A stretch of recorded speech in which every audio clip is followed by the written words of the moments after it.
Bonjour à tous. Dans cette nouvelle vidéo, nous allons nous intéresser à une herméneutique du Pentateuque.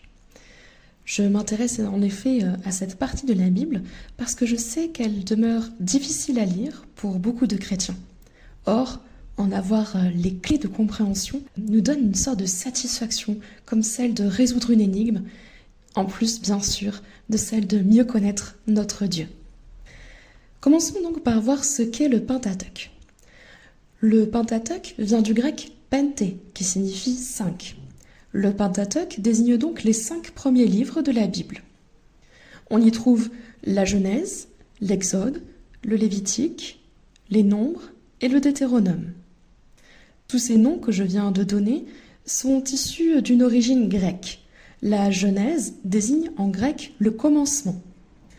L'Exode désigne la sortie, pensez à l'anglais exit par exemple. Le Lévitique se réfère au culte confié aux Lévites. Les nombres doivent leur nom au dénombrement qui commence et qui termine ce livre. Quant au Deutéronome, étymologiquement en grec, il désigne le 2e livre de la loi.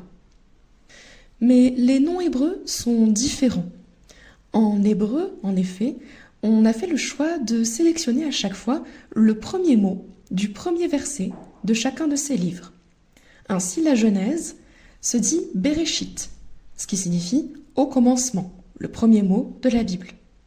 L'Exode est désigné sous le titre Shemot, qui signifie « les noms », puisque l'Exode commence avec les noms des patriarches qui sont descendus en Égypte avec Israël. Le livre du Lévitique, en hébreu, Wayikra, et il appela, lorsque Dieu appelle Moïse à l'entrée de la tente d'assignation. Les nombres, en hébreu, se dit Bamidbar, parce que cela désigne ce qui s'est passé dans le désert, littéralement. Quant au Deutéronome, en hébreu, c'est Devarim, la parole. Et c'est encore une fois le premier mot du premier verset du livre. Le Pentateuque énonce plus de 600 commandements que le peuple d'Israël devait respecter en signe d'allégeance à Dieu. Dans le contexte culturel de cette époque, ces lois expriment un lien de vassalité. Cela signifie que l'Éternel est le Maître, le Seigneur, le souverain d'Israël, qui lui offre protection et bénédiction en retour de l'obéissance du peuple. La loi contient donc des promesses de bénédiction ou au contraire de malédiction.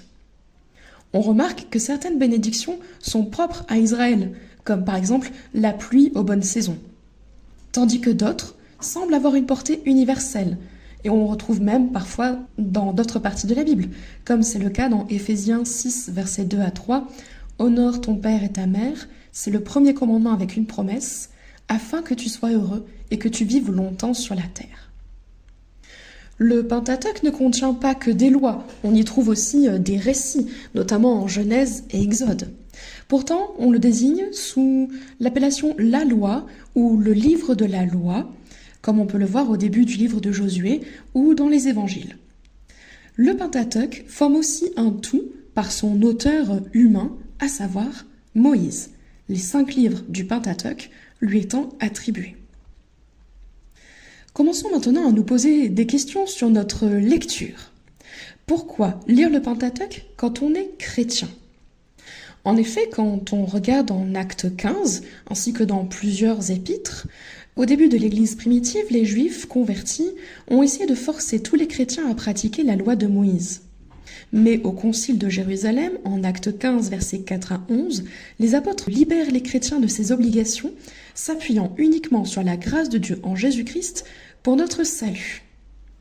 Et en Galates 5.1, on retrouve ce verset « C'est pour la liberté que Christ vous a affranchis. Demeurez donc libres et ne vous laissez pas mettre de nouveau sous le joug de la servitude. » Ce verset que l'on cite couramment pour parler de la liberté chrétienne, quand vous le remettez dans son contexte, et je rappelle que la règle de base de l'herméneutique c'est le contexte, on se rend compte qu'il s'agit en fait de ne pas essayer de gagner son salut par la loi ou par de bonnes œuvres, car ce serait insulter la mort de Jésus à la croix. Et donc, dans ce passage de Galates, on comprend qu'on s'en remet uniquement à l'œuvre de Christ pour notre salut. Bon, puisque les chrétiens ne sont pas tenus de pratiquer la loi, puisque Christ nous a affranchis de la loi, Alors pourquoi, en tant que chrétien, ne pourrais-je pas faire l'impasse sur ces livres de la loi? En effet, nous sommes nombreux, je pense, à avoir eu cette impression, se dire c'est long à lire, répétitif, rébarbatif, parfois incompréhensible, et on peut même avoir l'impression que c'est inutile. Mais quand on regarde dans les évangiles, on se rend compte que Jésus s'est référé à la loi de Moïse pour redéfinir le premier commandement. En effet, on sait que Jésus nous a laissé cet ordre comme une loi unique, la loi de l'amour. Mais pour la donner, Jésus s'est appuyé sur les commandements de Moïse. C'est ce que nous voyons en Matthieu 22, versets 36 à 40. « Maître, quel est le plus grand commandement de la loi ?» Jésus lui répondit, « Tu aimeras le Seigneur ton Dieu de tout ton cœur, de toute ton âme et de toute ta pensée. C'est le premier et le plus grand commandement. Et voici le second qui lui est semblable, tu aimeras ton prochain comme toi-même. De ces deux commandements dépendent toute la loi et les prophètes. » D'accord. Mais si j'ai compris que la loi divine est la loi de l'amour à partir de ce seul passage dans les évangiles, pourquoi continuer à lire le Pentateuque? Si j'ai lu l'évangile de Matthieu et compris l'ordre de Jésus, je devrais pouvoir m'arrêter là. Mais il n'en est rien. Si l'on regarde ensemble Romains 10, verset 4, il est écrit « Car Christ est la fin de la loi pour la justification de tous ceux qui croient. » Ici, nous allons nous arrêter sur le mot « fin », car Christ est la fin de la loi. En grec, ici, le terme employé est télos. Télos désigne l'achèvement, l'accomplissement, la fin, la plénitude de puissance, le but, l'acquittement, le paiement. Donc, quand on nous dit ici que Jésus-Christ est la fin de la loi, cela signifie que Christ a pleinement accompli la loi prophétiquement, qu'il a réalisé son but en nous accordant sa grâce divine, que Christ est l'acquittement de nos péchés révélés par la loi. Ce verset a donc une portée incroyable. Jésus a accompli la loi, manifestant son vrai sens. Il nous faut donc connaître la loi pour comprendre toute l'étendue de l'œuvre de Christ. Maintenant, on peut se questionner sur l'utilité du Pentateuque dans la Bible. D'accord. Puisque je suis chrétienne, et que Christ est la fin de la loi, l'accomplissement, la plénitude de puissance, le but, l'achèvement, d'accord, je dois lire le Pentateuque.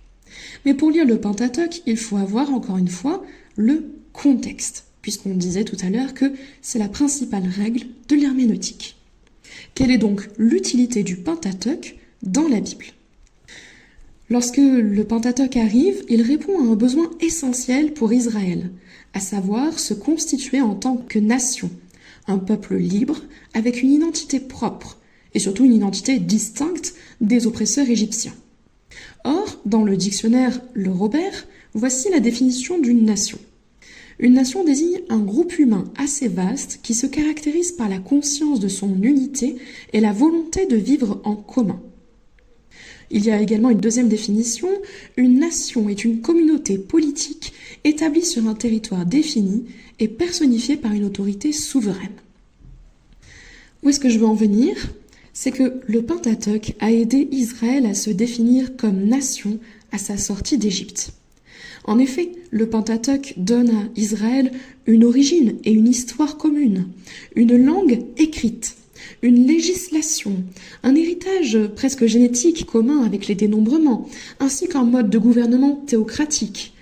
Et à la fin du Pentateuque, immédiatement après, Israël achève de devenir une nation en acquérant son territoire dans le livre de Josué. Le Pentateuque répond donc à ce besoin de la nation d'Israël. Mais il répond également à notre besoin à nous de connaître Dieu. Toute la Bible tend à une révélation progressive de Dieu, y compris le Pentateuque.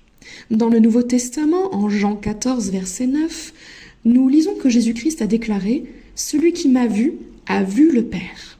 Il est donc important, lorsque nous lisons le Pentateuque, de chercher à y découvrir qui est Dieu. Dans l'Ancien Testament et dans le Pentateuque, Dieu se révèle de trois principales manières. D'abord, au travers de ses actes puissants. Par exemple, la création, les plaies d'Égypte, l'ouverture de la mer, etc. Ensuite, Dieu se présente aussi à travers ses noms multiples, qui nous présente à chaque fois un attribut de Dieu différent, comme El Shaddai, le Tout-Puissant, Yahvé Rapha, l'Éternel qui guérit, etc. Et dans le Pentateuque, Dieu parle également de lui-même. Par exemple, en Exode 34, verset 6, Dieu déclare à Moïse, en parlant de lui-même, l'Éternel, l'Éternel Dieu miséricordieux et compatissant, lent à la colère, riche en bonté et en fidélité. Ainsi, la lecture du Pentateuque nous permet de mieux connaître qui est Dieu, au travers de ses actes puissants, de ses noms multiples et de ses déclarations sur lui-même. Par conséquent, quand on lit les lois de Moïse, il faut les lire en connaissant le cœur de Dieu et en cherchant à le connaître davantage. Pour comprendre les intentions de la loi de Moïse, on doit les lire en y appliquant le caractère du divin législateur. Après le contexte, voici une autre règle herméneutique importante à appliquer à cette lecture. Dieu est fidèle à lui-même et il ne change pas. Autrement, si l'on remettait en question cette règle, on risquerait de tomber dans l'hérésie de Marcion, qui a vécu à la fin du 1er et à cheval sur le 2e siècle de notre ère. L'hérésie de Marcion consiste en un dualisme, mettant en opposition deux principes divins. Un Dieu de l'Ancien Testament qui serait méchant, contre un Dieu du Nouveau Testament qui serait bon. Et Marcion, sur cette théorie dualiste de deux dieux, s'est mis à expurger la Bible des parties avec lesquelles il était en désaccord, aussi bien dans l'Ancien Testament que dans le Nouveau Testament. Mais nous devons bien lire le Pentateuque avec cette idée, que Dieu se révèle et que Dieu ne change pas. La Bible ne se contredit jamais, Dieu demeure toujours le même.